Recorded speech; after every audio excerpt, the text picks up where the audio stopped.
Greetings, dozens of the tri-state area. Jacob Weil here. And Blue Dragon 5. And Dragon, I know what we're going to do today. We're going to fire up the Recap-inator and discuss my favorite cartoon, Phineas and Ferb.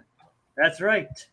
In honor of the 15th anniversary and in preparation for the upcoming revival, I'm guiding Blue Dragon 5 here through this series, experiencing his reactions watching it for the first time, and reliving my summer memories throughout the years. Today's episodes are Hide and Seek, and that sinking feeling. The first episode up is Hide and Seek, where the boys and a new quote unquote friend shrink down and have a fun game. How you coming down on this one, Dragon? Look, this is a fun episode. I'm a sucker for a good shrinking gimmick. I think deep down one of the reasons, one of the reasons I love Ant-Man. I like a good shrinking kind of thing we can do, particularly with shrinking technology and stuff. But it does feel like we combined some disparate ideas in the writers' room on this one. That's really what it feels like. It's like we have shrinking and we have kind of a meta idea of like a fanboy within Phineas and Ferb. Like someone who's seen the exploits and is kind of voicing all the crazy stuff the boys have done. It feels like we've kind of pinned together a few ideas on the board on this one. So it's a little disparate. Still a fun episode, but it does feel a little like somewhat cobbled together. I kind of see where I can kind of see where you're coming from on that. Yeah.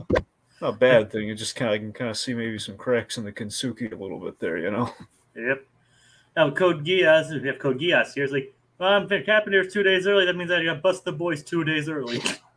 Like, we actually do have an explanation for that, Code Geass. Like, basically, scheduling is at a premium nowadays on this channel. Like, especially since the drop of Loki. Since Loki came out, and we're doing that on Fridays. And due to compensate that for until Loki's over, we'll be aiming to do Recap-inator on either Wednesdays or Thursdays. Like Dragon with the most likely aim being Wednesday, but we'll see for the forthcoming future, right, Dragon? Basically, barring depending on circumstance, there might be a shift from Wednesdays to Thursdays, but essentially, for the next couple of weeks, we're definitely on Wednesdays. But yes, and that'll only be until Loki is over. Once Loki is finished and we're done doing the recaps on that, then Phineas and Ferb will go back to being on Fridays. So blame Loki for all this, kids. The TVA is interfering with our plans. Yep. Just time slipping all day. Time keeps on slipping. Hey, Agent P, I know we're currently only signing on missions on Friday, but Doofenshmirtz has decided to cause trouble early this week. I blame Carl. Yep. Carl. Dang it, Carl. Dang it, Carl. All right, but I have a little, actually, speaking of like Phineas and Ferb's new friend, I actually do have a little bit of background on him. I was thinking of you during this episode. I was thinking, oh man, Jacob's in this episode. Well, we'll get back to that. But Irving, or at least a character based on his design, was actually planned to appear in the first season. I mean, I can't his character was originally like in the earlier pitch, like where Buford and not Buford, but Baljeet and Isabella weren't originally part of the original pitch. Irving was there. Now the information whether or not his character was the same, and they just reused his design, or whether or not they just reused his design is uncertain. But the character himself was physically there in the original version of the show. But he was replaced with Baljeet during the first season and was held off until this episode.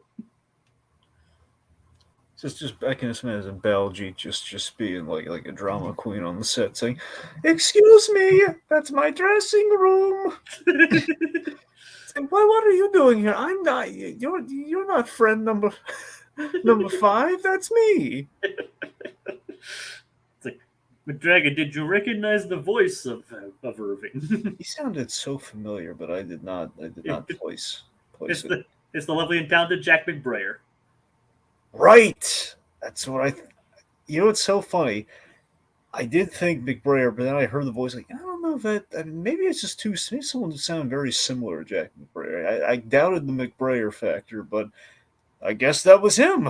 It is him. It's like he was already pretty well known at this point. I don't know if he had done a lot of voice acting work to this point. Well, the biggest thing he was probably, I imagine he was still, I imagine he was in the midst of 30 Rock during this. I mean, he was, but the 30 Rock obviously wasn't voice acting work. Well, I know. I'm just saying that him being, being a name and stuff, that was like when he was really kind of at the height, in terms of like, hey, let's get that Jack McBrayer guy. But yeah, so voice acting, what have you done? Like I said, as far as I can tell, like he didn't do much. Like I think maybe he did like a few bit parts here and there, but I don't think he was like anything too major. Like obviously he became very well known for his voice acting. Like he becomes a semi-recurring character in this show. Of course, he goes on to voice Wander and Wander Over Yonder. He voices Felix in Wreck-It Ralph, and a lot of other stuff. So Oh yeah. he's become pretty well known in the voice acting scene as well.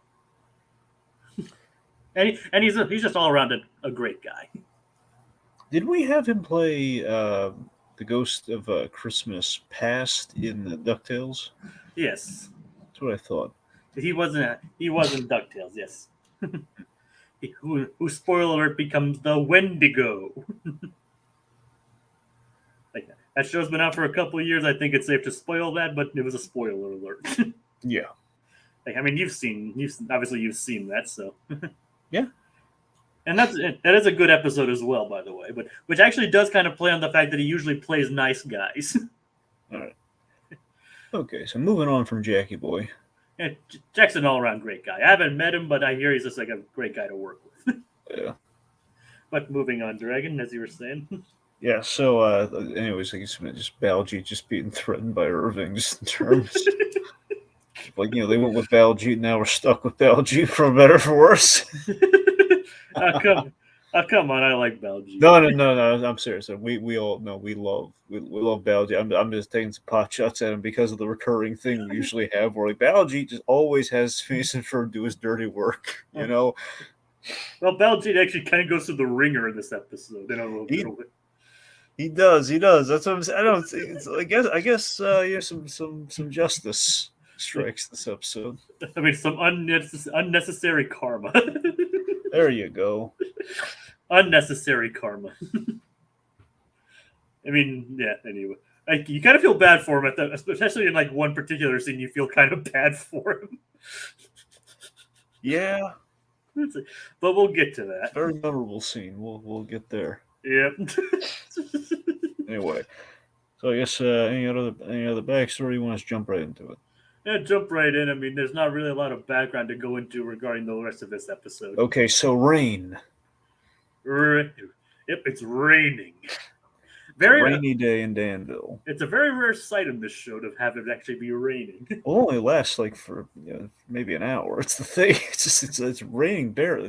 It's barely raining, and when you look at things, it's raining all morning, and then it's going to dry very conveniently when we shift things to the Candace side of the story, because we don't want to have to worry about her dying in a rainstorm when she's kind of bug sized. Yeah. Of course, raindrops falling when you're the size roughly of an ant. It's gonna be like a minivan falling from the sky. Honey, we shrunk. Basically, Honey, we shrunk the kids again. Yeah. I mean, basically, make all the comparisons you want. Like, there's a lot of shrinking stories in media. Like, there's even like we already kind of like did one earlier with all the shrinking submarine, which they reference in this episode. So.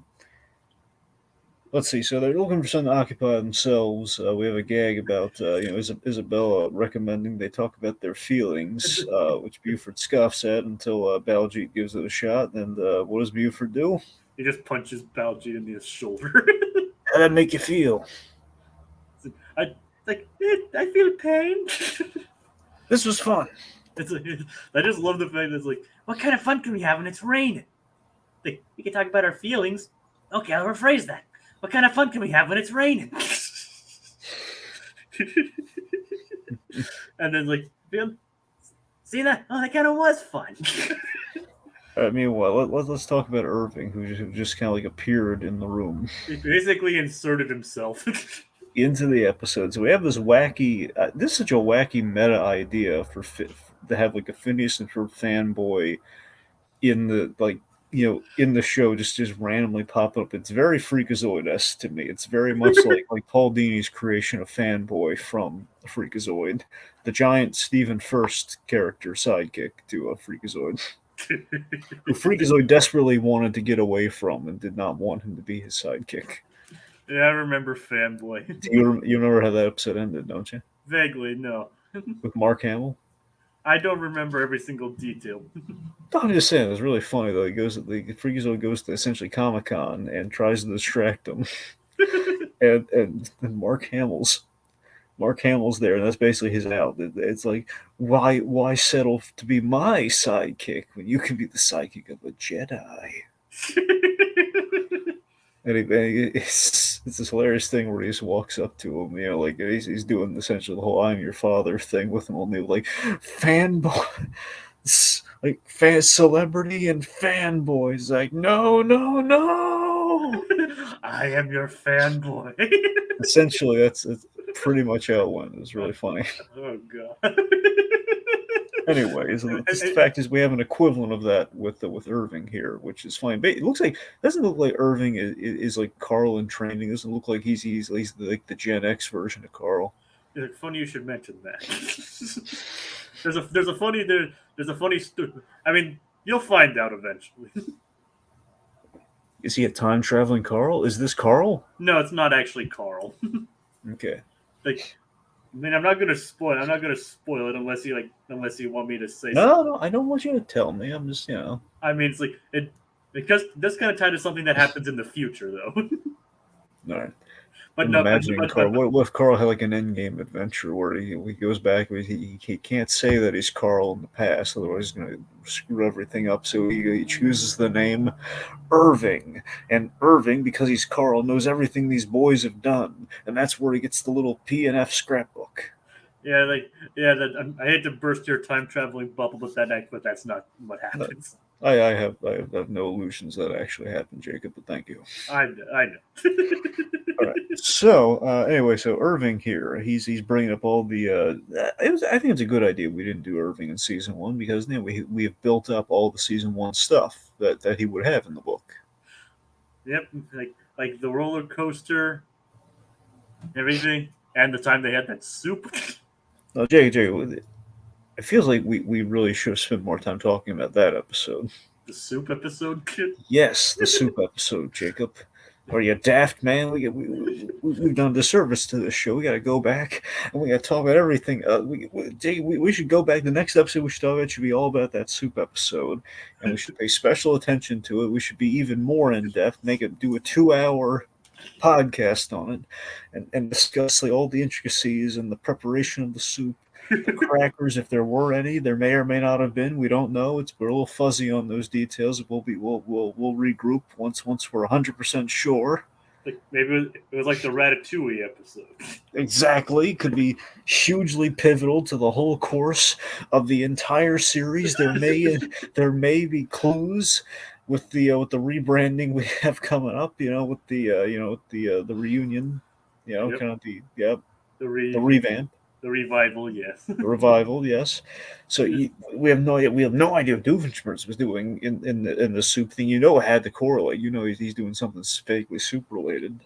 Obviously. So, Jake, look, this is a hugely important moment, and we have it snapshotted in this episode. Maybe it's built up. Maybe you're keeping it on the down low. That at some point in maybe like season 4, we're actually going to show this soup thing. It's actually the secret long lost episode of Phineas and Ferb. And if you're about to tell me there is no soup episode, I'm going to tell you this, buddy. We got to put that banner up to the creators. Well, do you want to have to say to that, Dragon? What? Dan, Swampy, I implore you. I'm getting the sense the soup episode did not, in fact, happen. I'm going to tell you this. Guys, you're coming back. We're happy for you. You got an opportunity here, okay? You got the soup, mister. And you two other mister, you both got the soup. And speaking of having the soup, you can tell us the episode about. said Soup. Okay, you can unveil the mystery. Okay, we got to know more about this snapshot in history that we never saw. Okay, there's so much plot here. It's just the boys taking a break from the adventure and satiating their palates with the warmth and hearth of the home front, some homemade soup from Linda. For all we know, maybe it wasn't Linda, maybe it was Lawrence. Maybe Lawrence did something for a change. We don't know. We we have to find these details out. So, guys, I implore you, as a new fan of the series, you gotta tell us what happened with that soup story, man. That's money on the table. That's croutons and crackers on the table, man. Okay, I think we're good. All right. Like so, that's basically confirmation we never got the pivotal soup episode. They never uploaded that to Disney Plus. It was too edgy for him. Yeah, these awful boys need to be stopped. Yeah, they're like looking to eat that soup menacingly. It's like they're just. What if we like find the long list episode, and it just turns out to be a bunch of their walk cycles? Well, more like they're like slurping the soup cycle. It's just like it's kind of like the end of the Avengers with the shawarma. Only it's extended for about 22 minutes. It was their budget saving episode. And then at the end, it's like, "Where's Perry?" And of course, because they don't have the budget to show what Perry Platypus is up to, it cuts to bam. It was their budget saving episode. Exactly. Or no, here's what it is, Jacob. That's your clip show for the revival. Okay, there's gonna be an episode where it's just them eating soup and then reminiscing about everything leading up to that soup moment. We spent for 16 minutes of this. We haven't even talked about the episode yet. Do we really have to? Can we just go on about the soup thing? Can we just? I mean, we could do like an what really happened? Like the kids shrink. It's kind of cutesy. Like, oh, look what's big now. But let's hope that the soup's important though. Yes. Yeah, sure. Why not? Oh no. Okay, I'm being silly here. I know, but Irving suggests just a game of hide and seek. Which Buford's like, isn't the house a little small for that? And of course, Ferb comes up with the idea like maybe we're too big. So they repurposed the shrinking subtech from that one episode to shrink them all down for the ultimate game of hide and seek. Which I did tell you would be coming back in a future episode. You did. I did not expect it to come back like this. Yep, I mean it's a practical use for it. It's a game of hide and seek. Yep. Anyway, so then Phineas says, Ferb, I know what we're going to do today. And Irving is just losing his crap here. It's like, oh, he said the words. I mean, Dragon, you've met, obviously you go to cons a lot and you meet a lot of people that you're a fan of, right? Well, that is true. And do you get like the same fanboy reaction when like I don't know if it's ever lined up perfectly where they've said the words out loud like that, but... I mean, like you can like tell like actors or voice actors like say things, right? I know that. I'm trying to remember offhand like any examples like that. I mean, I don't need you to list a specific example, but you know that if you like go to them or like you're at like their panel and they say something, you're like, oh, they said the words. Yeah. It's like you know exactly what we mean. Yeah. So it's like, so of course Irving is like, it's like you said it, and he asked if he could say the Perry line. This is what? This is like when you say, "Where's Perry?" Can I say that? Okay, and then he tries it a whole bunch of times. Like, "Where's Perry? Where the P-man at?" It's like well, for up thou Perry, which technically means "Why are you Perry?" But that's beside the point. And literally, and wherefore art thou Romeo is asking, why are you Romeo? It's not going to be on the test, Jacob. We got it. I know, but I'm just saying because technically Irving got that wrong. But yes, it's like where is that platypus? Where the P-man at? Okay, that one cracked me up. Just hearing McBrayer. Well, now knowing for sure this McBrayer stuff, the guy who just sounds like Jack McBrayer saying, "Where the P-man at?" Very funny, really good delivery. So, speaking of which, oh yeah. So Doofenshmirtz. This I love this so much of all the mission briefs. I don't know if this is my favorite. It might be. I love the idea that Doofenshmirtz has been calling Major Monogram and leaving. This is a relatable thing. Like, we've all been. I'm terrible at leaving messages. Just like when you do like the mail, the voicemail box sort of things. Like this Doofenshmirtz calling Major Monogram and leaving all these messages and just botching each and every one of them. Oh, is anyone home? I think a message cut me off. Clearly, it did because he's still being recorded. It's like, I think a message cut me off. I'll call you later. I'll leave it on your cell phone too, just to be safe. God, his Monogram is like losing it here. He's just so. And I love honestly, Jacob. A part of me, I don't think would have lent to our episode titles, but a part of me was really thinking like maybe we could have had like Monogram doing the face palm after Doofenshmirtz leaves that message and Perry's like leaving. It's like ugh. I mean, that is funny, but I don't think it would have worked well for a thumbnail. I know. It's a cool image though. I mean, just funny parts in general or memorable moments can lend to a thumbnail, even if they're not tied to the title of the episode. I mean, like remember we went for the backyard aquarium. We went with Doofenshmirtz quality bratwurst, and another less fun, not a funny example, but like one of the British episodes, like we used Perry and Agent 000. Well, first of all, that bratwurst is very pivotal to the plot, my friend. I mean, yeah, it was hot dogs versus bratwurst. It was the age-old question. It was the Batman versus Superman of meat products. Yes. I said, I prefer bratwurst. I prefer hot dogs. And there you go. Well, your side won in that episode, it seems. Yes. So anyway. He does go to Barry does go to Doofenshmirtz's building, and it turns out he's doing something truly horrible. He's not recycling. The monster. Okay, is you ready? Oh, God. You ready for a taste of gritty reboot time? Gritty reboot time, got it. Okay. So, Perry, either out of a sense of, okay, I this is the most ridiculous thing I've been called to deal with. I gotta scare him straight. Essentially, I gotta put an end to all this ridiculousness. This is gonna be it. Or Perry's just very hyper focused and he's taking this very seriously. Either way, you have Perry the Platypus giving Doofenshmirtz the most severe Frank Miller-esque beatdown you've ever seen. For this recycling bit, I mean, like to the edge of it, man. I'm just saying, Doofenshmirtz is like, he's like begging for his like Barry, I have a daughter. You've met her. It's just like the tail just keeps coming down, down, down. It's just hitting him in the face, and he's just like, Perry's like, he's getting winded or just beating the crap out of Doofenshmirtz.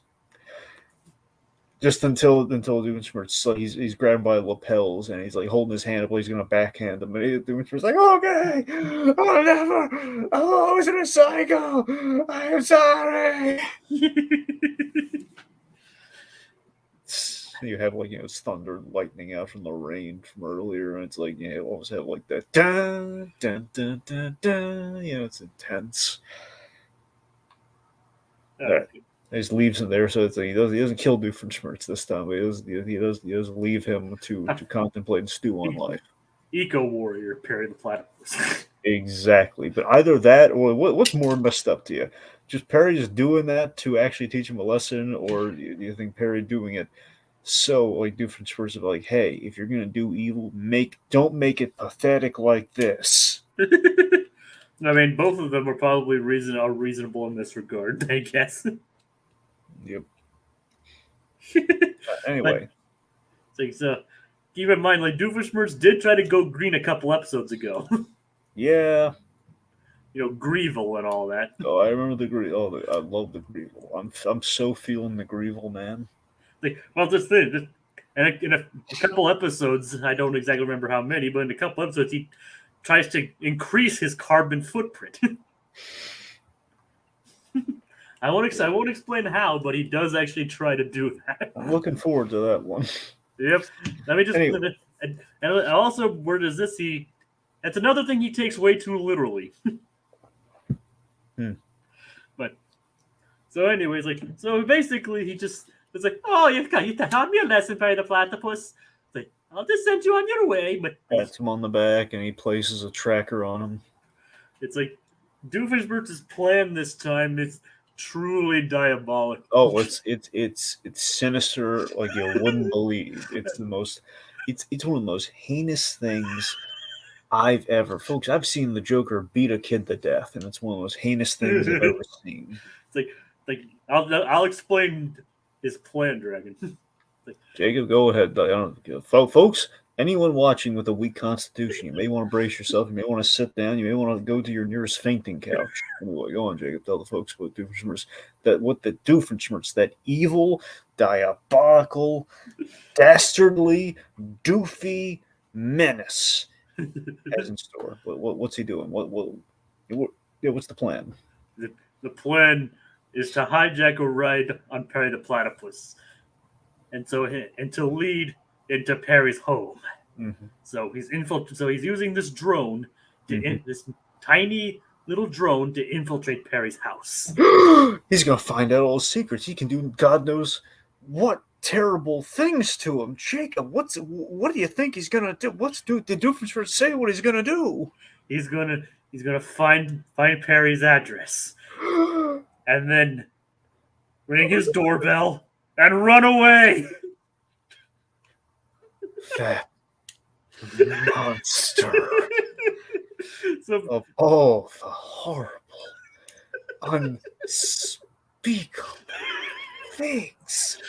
Oh God, Jacob, I'm feeling sick to my stomach. Oh God, that's beyond evil. Oh my God, put him in the history books. He's gonna ding dong ditch a platypus with a hat. A platypus with a hat, yes. He's gonna go to his home, ring his doorbell, and flee. Yep, basically his entire plan is to just do this ding dong ditch. Yes, in all seriousness, that is just so utterly ridiculous. And the fact that he's going to be he's basically going to Green Goblin him. He's going to Green Goblin him here, and basically find out who he is, where he lives, and he's just going to ring his doorbell though, and just run away. Yeah, what if the Green Goblins? What if that was ultimately his plan in the comics? I'm going to find out who Spider-Man is. I'm just going to ring his doorbell until he gets sick of it. It's like you go from being a severe threat to just being a minor annoyance. See, every time I'm going to be outside of his house, I'm going to ring his doorbell. His spider sense is going to go like crazy, but he'll never know why. I mean, to be fair, though, that could actually be a good intimidation tactic if somebody actually did try that. Yeah. I mean, if someone just got near him, to set off his spider sense but not do anything. Yeah, I mean, Venom did kind of make a meal out of that, but yeah. Well, didn't Venom find a way around his spider sense? Well, no, I'm sorry, you're right. Well, here's the thing: Venom is immune to the spider sense. That's the thing. He because the symbiote was bonded to Spider-Man, the Venom. That's one of the things that makes Venom extra terrifying. He can't predict when Venom's around. So, I mean, I don't know. I guess. Well, okay. Forget what I said about Venom, though. But yes. I mean, to be fair, though, that would be an interesting idea. If someone knows, figures out who Spider-Man was, and then uses a spider sense to drive him nuts. Yeah. But either way, that's another gritty reboot for another day. It's so Doofenshmirtz enacting his heinous plan. It's he roams around the house looking for an exit, but instead finds the kids. And gets confused. Yep, and then the little bug drone goes crazy, goes haywire and off mission, and is terrorizing him. But before that, we should talk about all the fun shrinking shenanigans. So the kids have shrunken themselves, and we have a nice little montage of all the shrinky dink funs. Yeah, when they're small. Yeah, it's a great song, great little montage. The paper airplane, as you can kind of see visually here. My favorite bits. I love the little tea saucer they turned into a hot tub. Yeah, that would be pretty neat, wouldn't it? Turn Dad's comb into a jail. It's It's like they use a kitchen sponge as a trampoline. They use the TV as a giant movie screen. When you're small, it's catchy, and it's a lot of great visuals and having fun. Like here's the thing, with the shrinking stuff, it does remind me of two things. One, obviously, there's Honey I Shrunk the Kids, very clearly. I think, as we all know. I think oddly, not even the first one. I think it's a little bit more the third one, if you think about it. But really, my go-to is George Shrinks. George Shrinks. Yeah, I love George Shrinks. It was a PBS show back in the day, and essentially, George Shrinks is about it's based on a Bill Joyce book. I've never heard of George Shrinks. You remember, you know who William Joyce is, right? Yeah, he did Meet the Robinsons. That guy. So yeah, that guy had this little book that got turned into a PBS show, and essentially George Shrinks is a kid who's like, I forget, I think he's just 10 inches tall. He's 10 inches tall, if not maybe a little smaller than that. But he's like this little. Is just this kid. Like I don't know, he's probably like I don't know if he's like 9 or 10 or however old. The point being, this kid is like 10 inches tall, and there's no explanation as to why. He just is, and he has to get around and everything. He has like this cool little supercar thing that's a very Bill Joyce inspired, kind of vehicle. And he's like, they play with scale a lot. Whereas like this kid has to do daily normal things, but he's just he's at his very small, it's very small height. It's like, oh, didn't he also do Roly Poly Oly too? Yeah, that was Joyce too. Yeah. Let's see. Rise of the Guardians, I believe, is also him. I forget to what degree, but there's a lot of either there's a lot of him in that, or that one directly is an adaptation of his book. Like apparently, it seems like. Also, Bill Joyce did some Toy Story work. Yeah, you're right. He did like some art design for it. Yeah, you had like particularly Buzz and Woody. Buzz and Woody were a lot of Bill Joyce designs. Apparently, he also did A Bug's Life too. Yeah, he was there for the early era Pixar, but specifically, it was a very Buzz Lightyear looking version of it's a very Bill Joyce looking version of Buzz Lightyear. Nice. Anyway, yeah, he's done a lot of stuff. I want to say, and I could be wrong here, I want to say primarily the original design of Buzz there's a lot of Bill Joyce in it. You remember the animation test for Toy Story, right? Vaguely.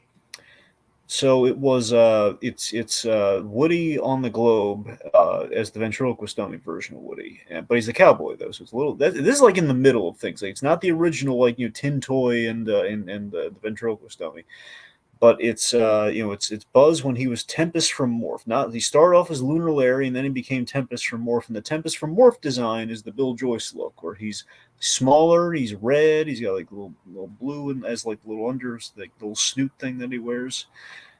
And basically, Woody gets Buzz stuck behind the desk, which was a plot point in Toy Story, and that's where it came from. Like, what if he, was in this little animation test, we get him stuck behind the desk, and Woody succeeds. Interesting. Anyways, that was kind of the Bill Joyce inspired Buzz Lightyear design for like a little cute version of Tempest from Morph. I had no idea that he was involved in Toy Story. Yeah, no, for sure. Yeah, I mean, I assume he designed other characters too. But I'm saying those are the two ones that I've seen firsthand. I think there might have been I think Bo Peep might have been like a Bill Joyce. There might have been some sketches. Anyway, so point being, George Shrinks, underrated, cool, and you can probably find it on YouTube. It's nice. Okay, but as you're saying. Yeah, so anyway, I like all the shrinking shenanigans and like having fun with scale and stuff like that. So Candace, she does her busting thing. And she finds it and tries to be preemptive and take it to Mom and to Linda instead. Yeah, I love the shrinking gimmick, but there is one very flagrant design flaw in this device that the boys have built. What's that? It's too tall. Think about it. Even before, like I know ultimately they really lucked out they got turned on its side at the end, but still, like think about it, Jacob. When they hit the button initially, that thing is still upright, and they have no way of climbing that thing. I mean, unless they do like a Muppet Man sort of thing to get up there, but still, it's like it's a huge design flaw. I mean, they probably could have climbed it if we. I mean, it was pretty tall, Jay. If you look at the scale on that, it wasn't like a simple like climb. It was like you have to climb and like you'd have to like climb on top of your friends to get to that thing. Well, we know that they'd do whatever they could. But still, doesn't it seem like, man, that's a lot of work, Phineas? You could have made like easier, like you hit a toggle or something. You have to like climb and like the little, almost like an antenna. It's like, for all we know, they thought they had contingencies in order, but I see. No, no, Jacob. We established with Irving, they were winging it. They did not have contingencies. Oh yeah, that is true. But, At least for this one, they did not have contingencies. Well, they didn't have contingencies in place for Candace taking it.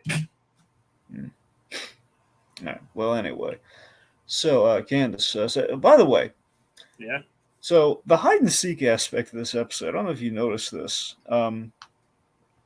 They mention, and now we're going to play hide and seek, but they completely forgot about. It feels almost like the episode completely forgot about the hide and seek until that moment. Like, let's play hide and seek, and then Candace shows up. So there was no hide and seek aspect of this episode. Technically, this might be the first time the boys just completely did not get to do what the plan was for the day.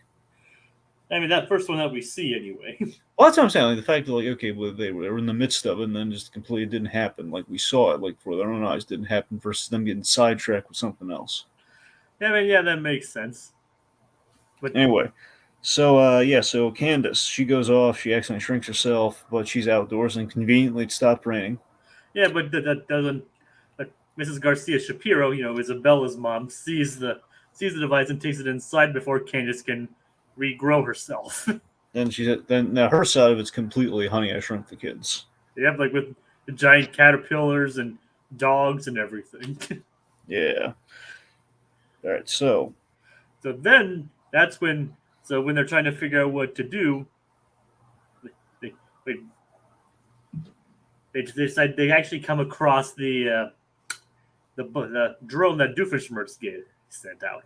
They retrofit it. They make it fly after they take it down using like yarn and knitting needles and stuff. Yep, kind of like while Irving's just trying to take it down, it's like just somehow runs into the table's leg. Yeah, it's like very smooth move there, Irving. Yep. Yeah. It's like, there's another very famous Irving I would love to tell you about, but it's kind of a spoiler, so I can't. What is it a spoiler for? A show. Okay. I don't want to tell you the show because I don't know. You're gonna be thinking about it if you watch the show. Okay. It's on your list. It's on your list of shows to watch. Just watch your stuff. And then it's like Raina's like, "Oh, this was the Irving you was telling me about." Exactly. Trust me, when you hear the Irving name, it'll be like, "Oh wow, that's the Irving."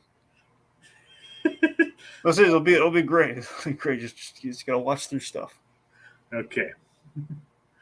Anyway, so it's like poor Baljeet gets trapped up in the on the light, and it's like with the air conditioning going, it gets very, very cold. There are dead flies on the top of this thing. I gotta admit, I did not expect the payoff of the fly bit. Yep. I don't. Like I said, the show doesn't do a lot of gross out stuff, so it kind of stands out when it does. Very gross. Like he basically went all Empire Strikes Back and hid inside a dead fly, as if it were a tauntaun to stay warm. Yep. I did what I had to survive. It's like I said, the show doesn't do a lot of gross stuff, but when it does, it makes it stand out all that much more. Well, Jacob, it could have been worse. How could it have been worse? Could have been like that scene in Slumdog Millionaire. Okay, I'll take your word for it. Yep.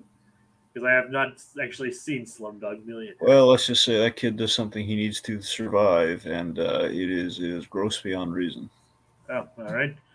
Funnily enough, both are Indian, right? Yeah, that's it was kind of the unsubtle point I was getting at, but yes. All right then. Like I said, I haven't seen Slumdog. I just wanted to make sure. Well, Slumdog Millionaire is great. It's just, I don't know, I'm just saying there's that one scene there's like, ew. I mean, I don't doubt it, but yeah. Anyway. So it's like I said, I just wanted to make sure I wasn't getting my facts crossed. Right. So they managed to do that to rescue Baljeet.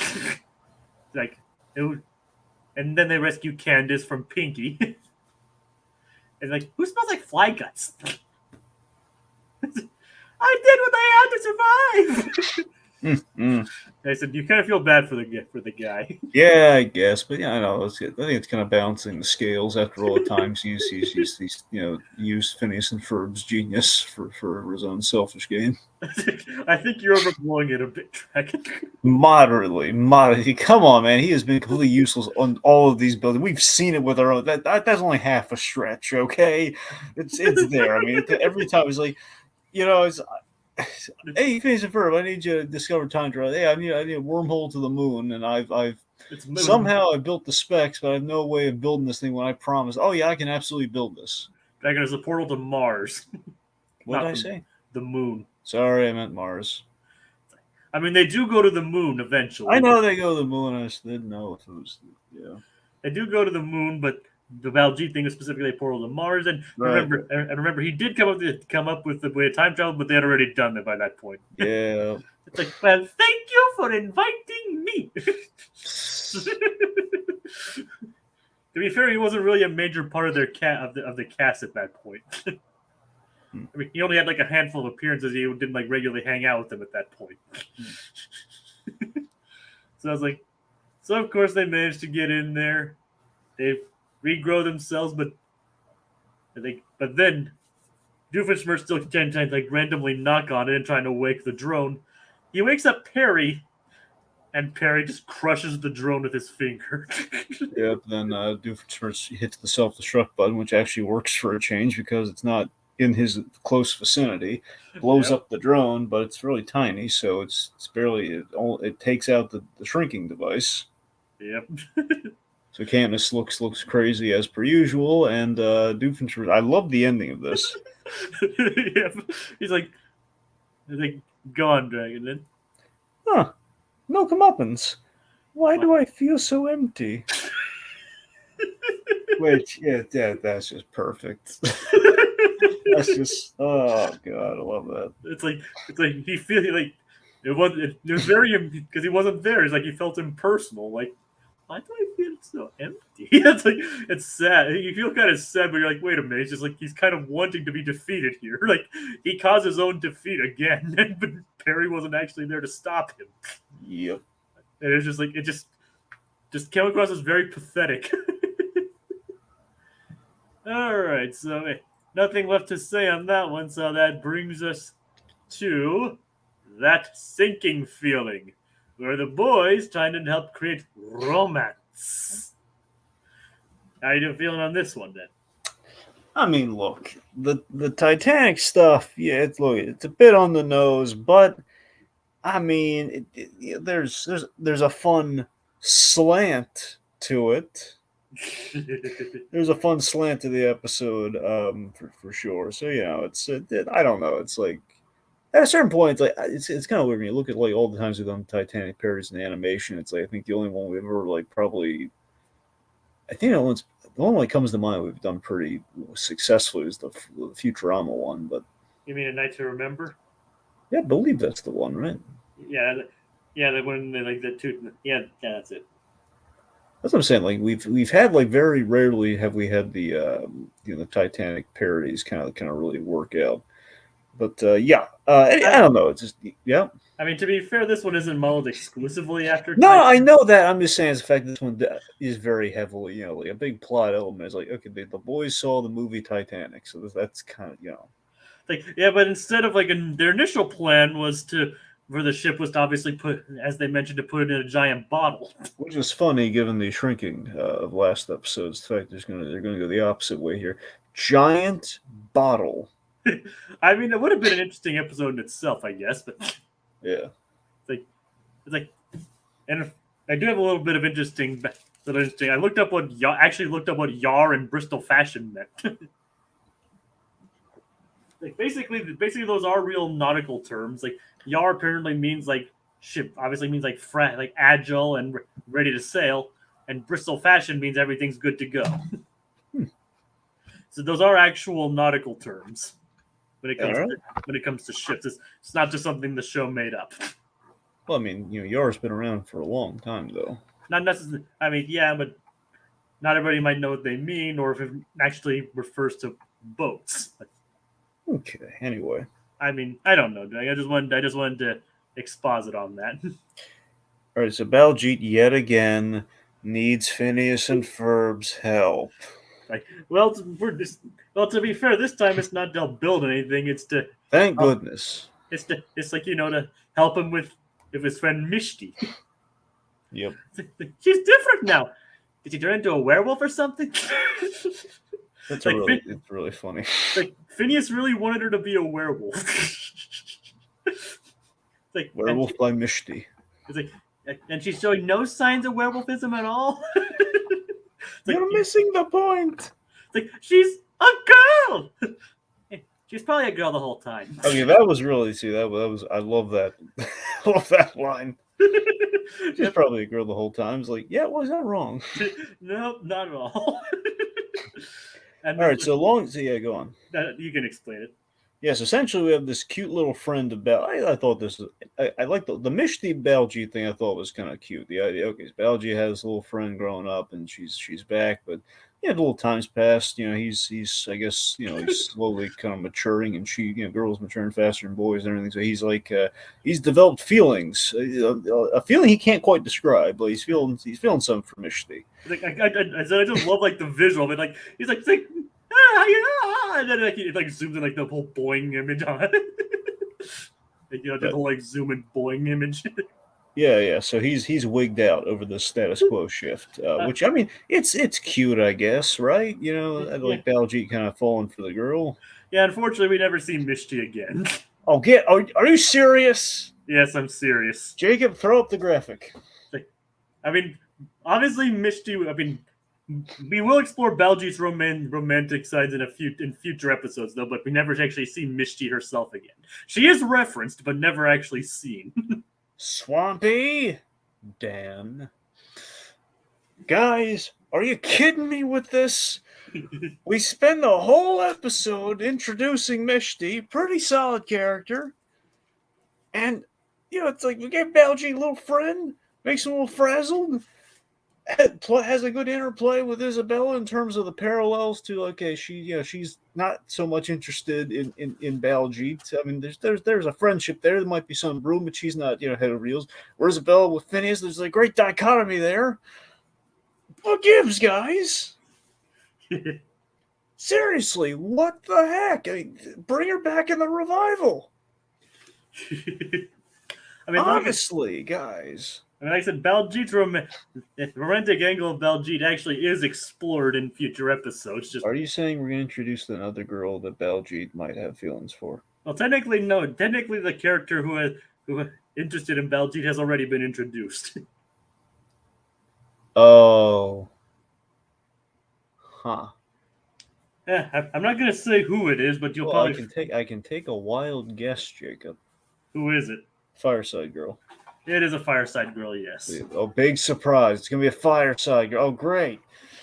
Just, you know what, Swami, okay, we can't, I know you like using the Fireside Girls, all right? Isabella's part of Fireside Girls. They're a really great plot contrivance to have. Isn't it nice? But you know what?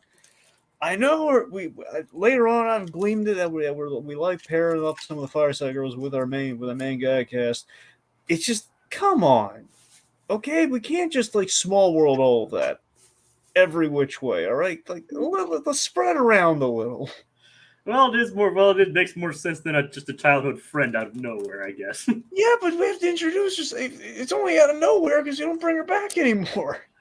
Jacket, I'm not. I don't know. I'm just telling you. And she hasn't even we don't even know the names of these Fireside Girls yet. At least not regularly. They barely show up. I mean, the Fireside Girls do become more fleshed out as the show goes. I would certainly hope so, Jacob. Given how much we're bringing them back. And I've already told you their names. I know you told me their names. That's because you've spent more time with them. I'm just saying, so far to the passerby, we've introduced them as the Fireside Girls. I mean, I think we may have given them a name count maybe once so far. Yeah, man.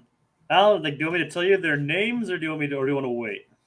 Let's just wait until we get. That's what I'm saying. We haven't had a proper introduction of them, Jacob. Is my point yet? All right. Anyway. And we have another comment saying, like, Fireside Girls get more screen time and become more interesting. I'm sure they will, and that's going to be fine. I'm not trying to take away from the Fireside Girls in terms of where they might go. I don't know any of this yet, but it just feels like, it's like we dedicated like a whole episode, like, hey, here's a character. Like, we're gonna see her again? Nope. Well, Dragon, you do want me to tell you this stuff up ahead of time, right? So you don't get your hopes up, right? A little bit, yeah. Like, so I'm just like ripping the band-aid off so you don't like, hey, where's Misty? Where's Misty? Yeah. Like I said, she is referenced again, but so it's not like they completely forgot about her, but she's just never actually physically seen again. Yeah. Like, and Code Geass, like, Phineas is naive about romance. Ferb, on the other hand, yeah, Ferb's quite the ladies' man. He's there's Vanessa. He's impressing Vanessa with the space car. It's like, yeah, it's like his ride from outer space. Yep, and also he's got to put the moves on Isabel a little bit. Like, I think he was just messing with her last I know he's just messing, but I'm just saying though, it's like, yeah, Ferb, he's we do it for the ladies. And for the ladies. Exactly. So Ferb's got game, kids. Yes, he does. Being British also helps. Well, it certainly doesn't hurt. Nope. I mean, look at Linda and Lawrence. Yep, I mean, she puts up. It's interesting. She puts up a lot of silliness with that Lawrence guy. We love him for his silliness. I'm just saying, it's like, and remember, so does she. That's true. I mean, remember. Speaking of, like, it's about time. Like, I think we referenced that either earlier this episode. I think I referenced it earlier this podcast or recently. But, like, remember, like, fossils, da da da, and just the way she looked at him when he was doing it. Yeah. All right, but we have LEB. Ferb stays winning as always. Of course, he does. It's like Ferb should be the one in charge of the romantic ventures, not. See that's why we shaped Doofenshmirtz's building in the shape of Ferb's head, because Ferb's got the game, kids. Yes, he does. Yes, he does. He's always winning that little green-haired Englishman. English boy. Yep, English boy. Little English muffin. Yep. English muffins are actually pretty good. Little green-haired English muffin, that Ferb. English. I guess technically I guess to the ladies he's the little English stud muffin. Yeah, that too. All right. But we all know he's interested in older women. Yes, named Vanessa. We need more Vanessas. Like, well, good luck. Good news, Dragon. You will be seeing her next week. Good. Well, we saw her a little bit this week. I know, and I know last time I did say that she wouldn't be in this week's episode, but I forgot about her little walk-on cameo this episode.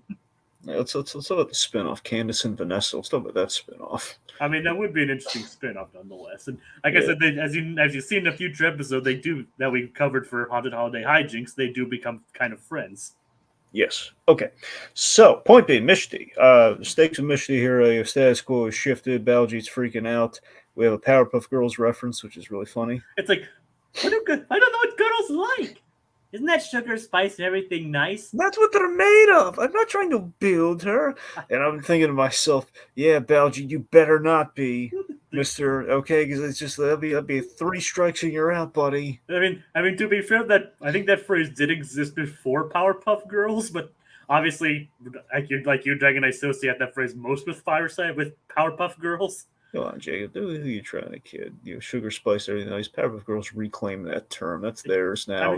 No one else can take that. I mean, that's what I just said, Dragon. I associate it the most with Powerpuff Girls. Yeah, Dragon, I loved Powerpuff Girls growing up. That was my jam.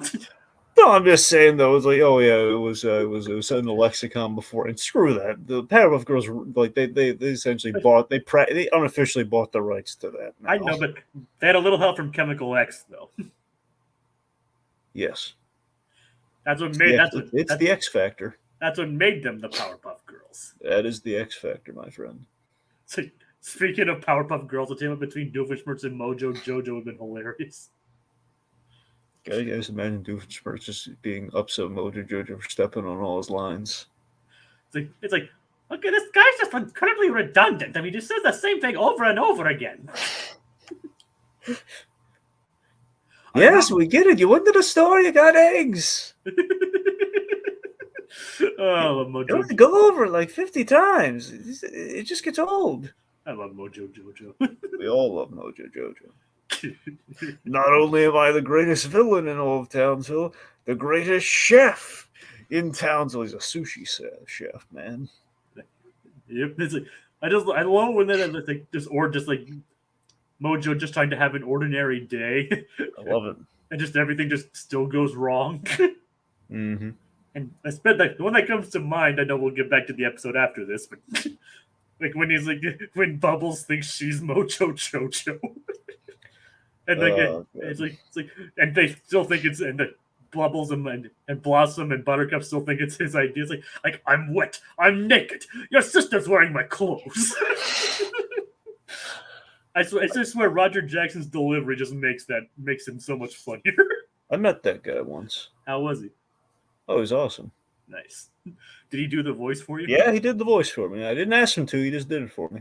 Oh, that's very nice. Yeah, it was a real swell.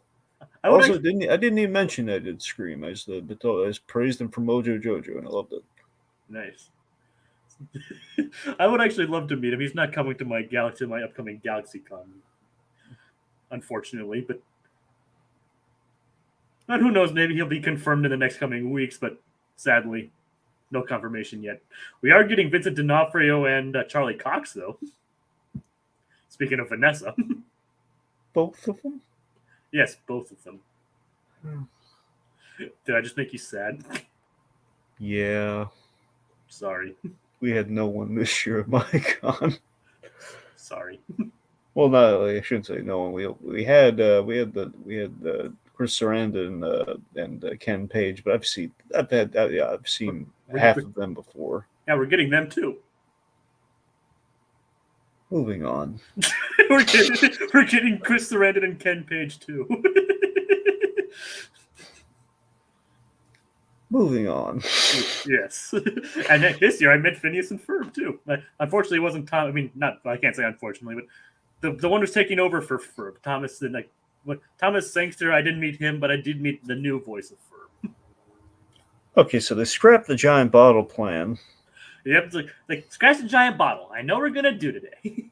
they saw a movie last night, which inspired the idea in the first place, Mm-hmm.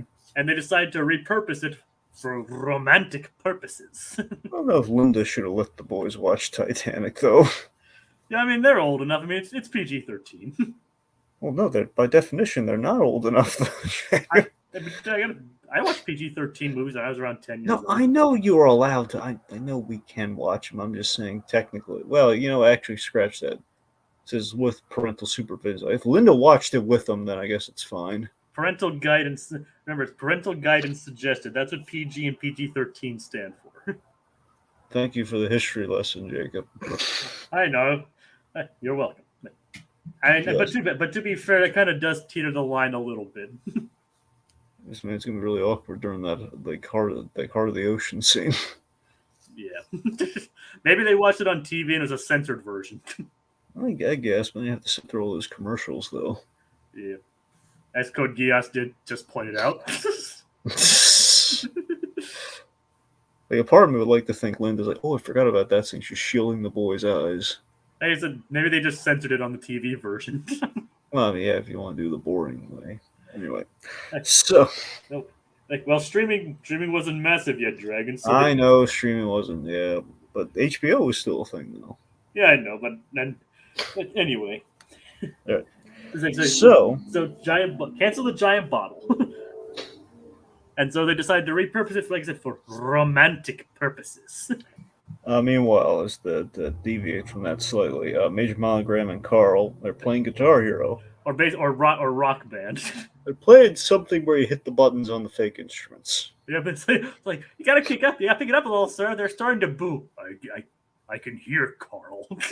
I love the mundanity of just Carl, and Monogram has no one else. The impression to me is that kind of like the whole '60s Batman can't stand Chief O'Hara sort of thing, where it's like Major Monogram, he doesn't have any other friends aside from Perry the Platypus, and he rarely ever sees him in person. So it's just the only option he has for any male bonding experience is it's going to be Carl. Like, He's stuck with Carl. it's like, and you're a sucker for Mendadia, I know that. Yes. And like so just seeing these guys just chilling out playing Rock Band is hilarious. Yep. It's like, yes, like they did show Titanic at his high school, but obviously Phineas and Ferb aren't in high school yet. Monogram getting mad at Carl's funny every time. Yep. Yes, it is. It's like, so Doofenshmirtz has basically been visiting hobby shops. Carl's worried sick, aren't you, Carl? I'm a little concerned. Carl, don't contradict me in front of the agents. Sorry, sir. It's like, dang it, Carl. Dang it. You know, well, folks, he said it. You know what that means. I wonder. So again, Carl's, he's contradicted Monogram ad infinitum this season. He's just sick of it. He's got to find a new Carl. So that brings us to the Hall of Carls. Yes. The coalition of Carls, the collection of Carls, the Colosseum of Carls, the Carlosseum. Yes. Which Carl would not give him lip, Jacob? Well, let's see. There's a couple that let's see. Fredrickson would complain too much. See, there's Carl from SpongeBob. There's the robot. Well, I think Carl from SpongeBob probably be a good one. I think there's Carl Carlson. Carlos from Magic School Bus would make jokes too much. Yeah. There's also Combat Carl and maybe Beaumont. Let me see. I'm trying to think between Beaumont and SpongeBob Carl. Who would? I mean, you want to use Beaumont for everything. Well, I mean, deep down, yes. Yes, Dragon, I know you're a fan of Carl Beaumont, but we got to give him a rest for a little. To be fair, I haven't. Dave, I barely pick Carl Beaumont for these things, though. I know, but it's been a couple times. Yeah. All right, let's go with Carl from SpongeBob. Yep. To be fair, we're also using him quite a bit too. Well, that's what I'm saying. You make anyway. Just for you move on. I know. I'm just saying. Yeah. Back to the episode at hand. Yeah.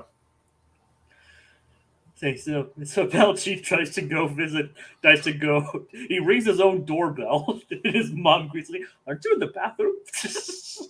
Anyway, so he invites Mishti on a romantic cruise. Yes, on board luxury cruise.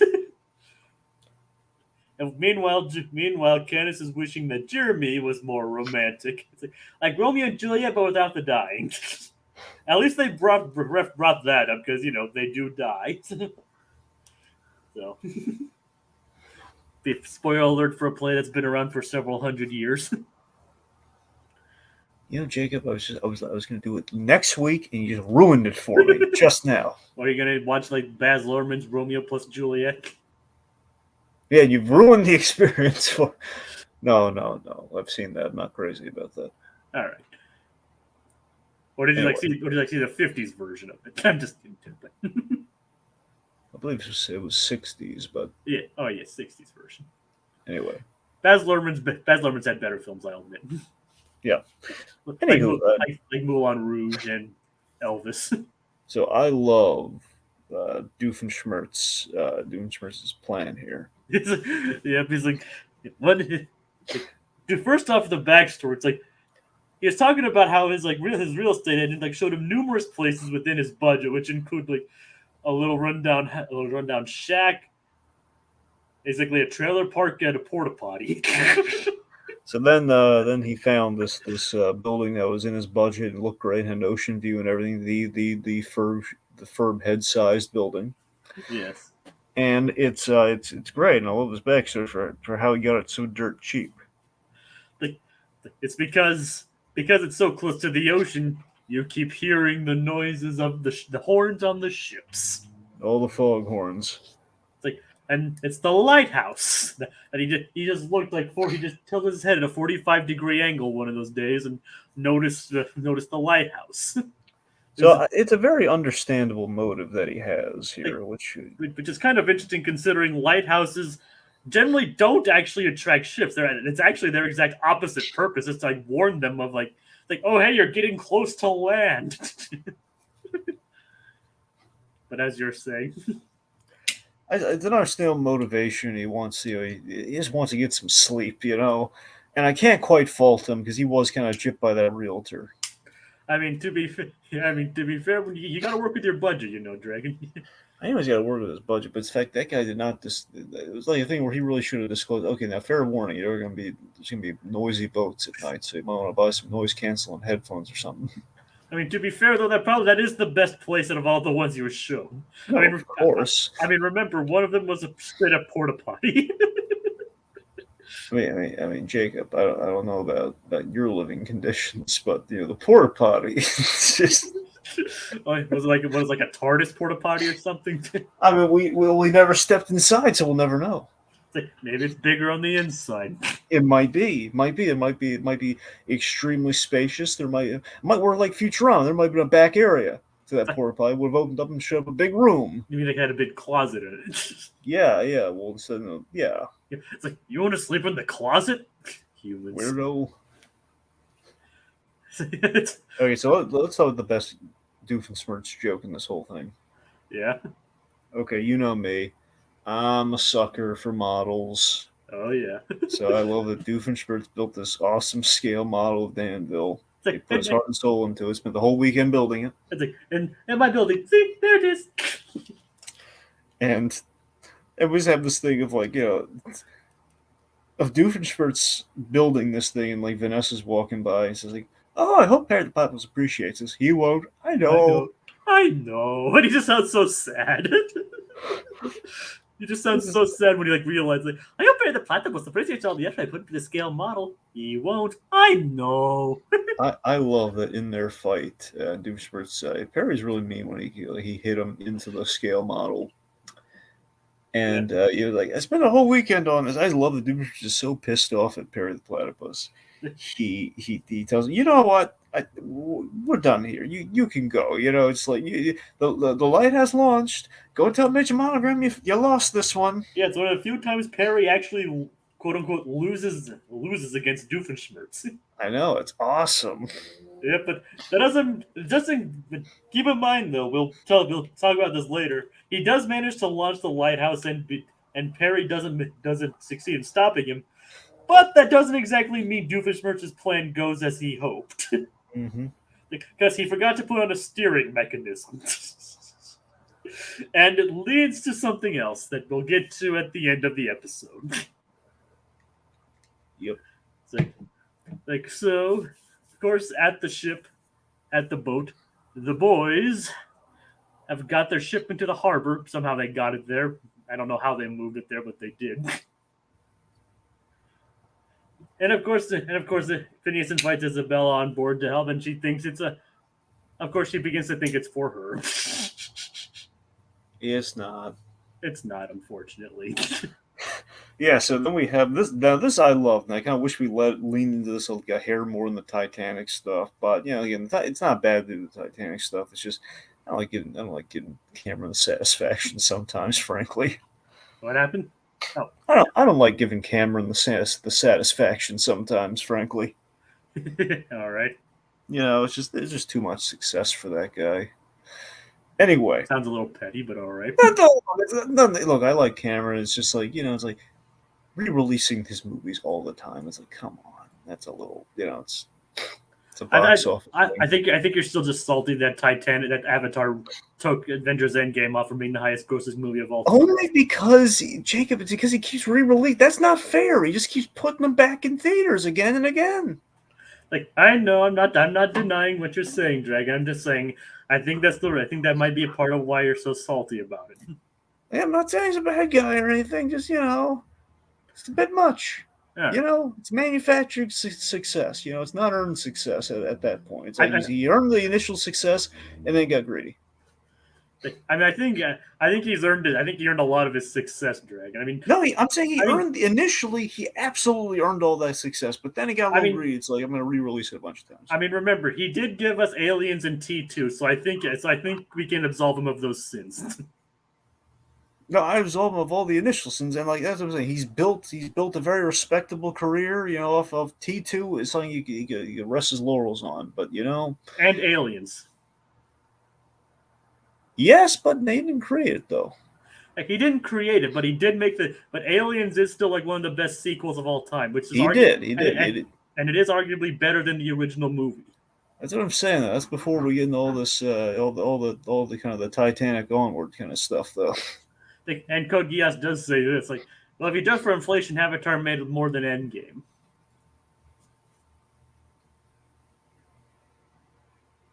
I think you broke him, Code Geass. Anyway, but as you were saying, let's get off the whole Titanic and James Cameron stuff for a second. point being, the Love Boat stuff's nice. The Love Boat. Like the funny thing is, they actually got the original singer to sing the song, Jack Jones. Yeah. Like the person who sang the Love Boat theme actually sung Boat of Romance. Yep. Which is pretty cool. I love that they're doing the credits like Ferb's like the beverage consultant. Yep. Phineas, of course, is the captain. Isabel's the cruise director. And all that. Anyway, so. And then Buford just pushes Baljeet out of the way. It's a good song. Yeah. All right, let's see. So we have this thing where Isabel then gets the realization that all this romantic stuff is not for her and Phineas. This is for Baljeet and Mishti. And it's like, do I know romance or what? What? Or what? I mean, what? Says, do I know romance? Like, I know what you said. I heard you.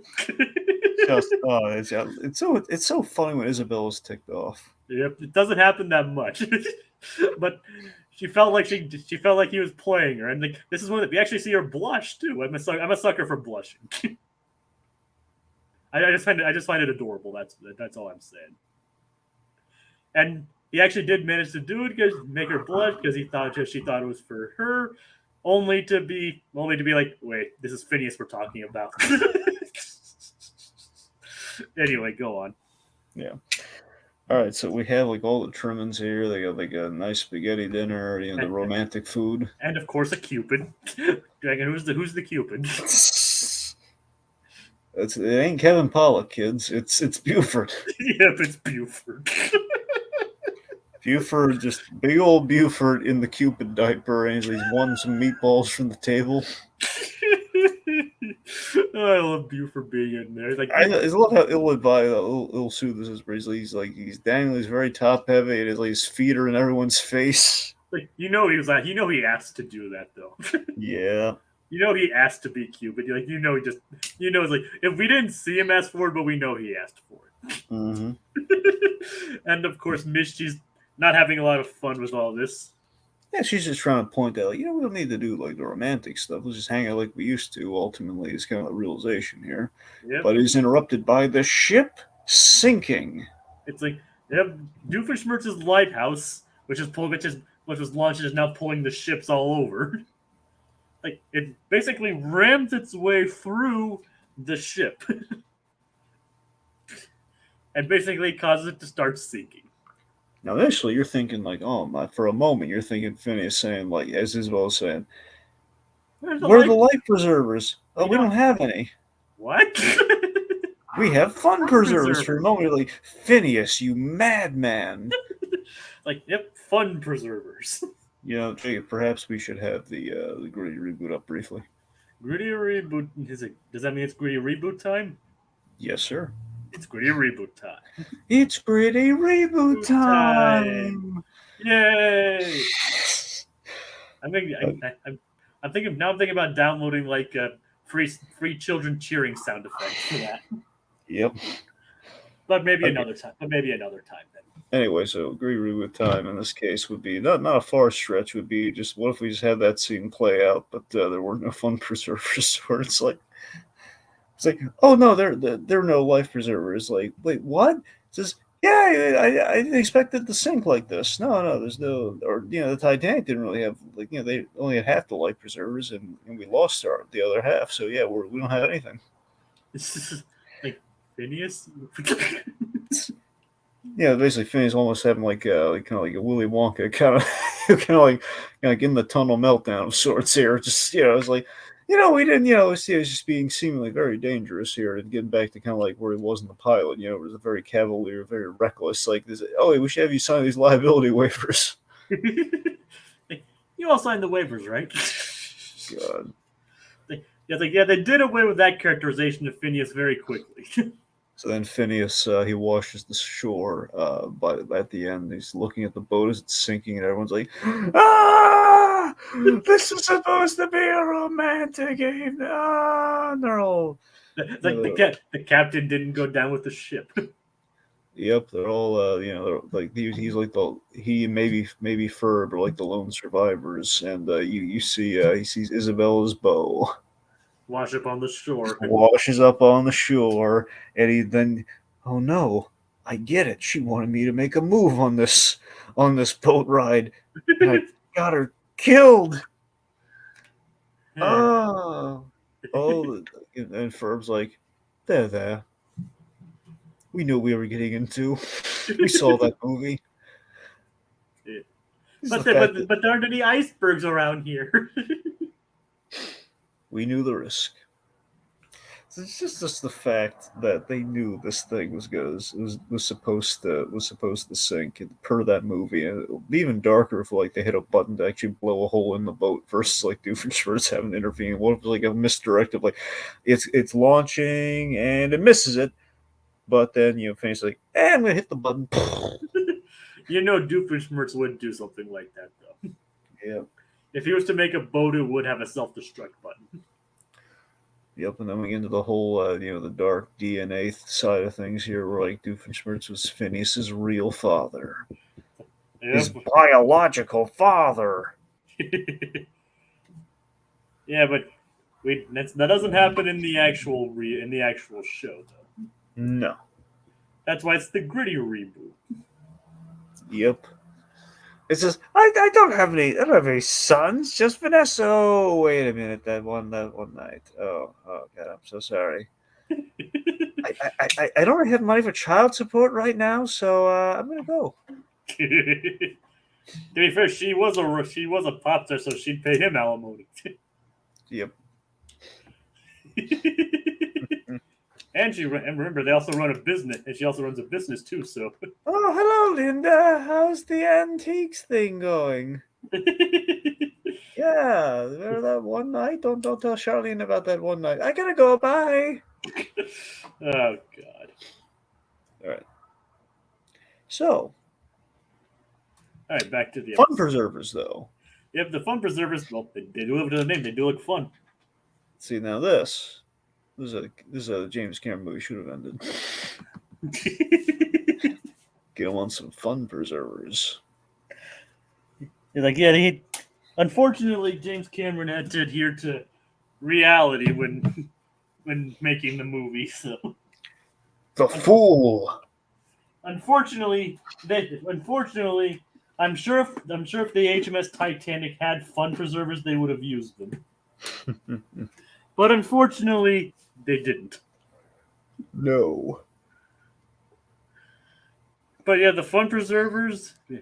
Everybody rides off the boat, and everyone survives. Baljeet and Mishti, they're kind of splashing each other, and they're realizing they can still, kind of hang out the same as they've done, and maybe there's a little spark there because they're looking at the shore when they reach the beach. Yep, and they're holding hands. Yeah, very nice, and we're never gonna see her again, but it's nice. It is nice. It's like, yep, like, I don't know. Obviously, it just shows that you obviously can't manufacture romance. Yep, despite the Canada's asking if they could manufacture romance, when they make an attempt. So you have to just do the same thing, but on land with Buford still as the Cupid. Jeremy's smart enough to say, like, hey, let's just grab some slushy burger. What do you think? And then she's happy with that. Yeah, I love when Candace has her hair down like that. It looks really nice. Yeah, it does. The characters really clean up nicely, don't they? That they do. Yep. All right. And of course that brings us to the end credits scene. at Doofenshmirtz Evil Incorporated at night after hours. Like, finally, a good night's sleep. Yeah, but then the lighthouse crashes right through the building and brings all the boats there just randomly. Yes, you Perry LaPlata, boys. Even though Perry technically had nothing to do with the scheme whatsoever. Very true. Like, Doofenshmirtz brought that on himself. He did. Which is funny, of course, because like you kind of just wish that Doofenshmirtz would just have finally have one peaceful night's rest. But then Yep. nope, he can't even have that. No. Oh well. But yeah, that brings it. That's the end for this week, folks. So, any closing thoughts, Dragon? No. All right, so I guess we can thank Code Geass, LEB, and we even briefly had Richard's victims here. So thank you all next week. And Dragon, as I did say, I know I promised, and I said we wouldn't see Vanessa till next week, and that still stands. I didn't realize she'd be this week. So, but we did get to see her, and the scene was funny. So I'm sorry for unintentionally lying to you there. Yep. So, but like I said, we will be seeing her next week. So join us next time on the Phineas and Ferb Recap-inator, where Baljeet, it's another Baljeet episode as well, where he learns to rock, and Vanessa tries to prove herself to Doof and to her dad. Good night, everybody. Why did you not the lifeboats? No. Isabella.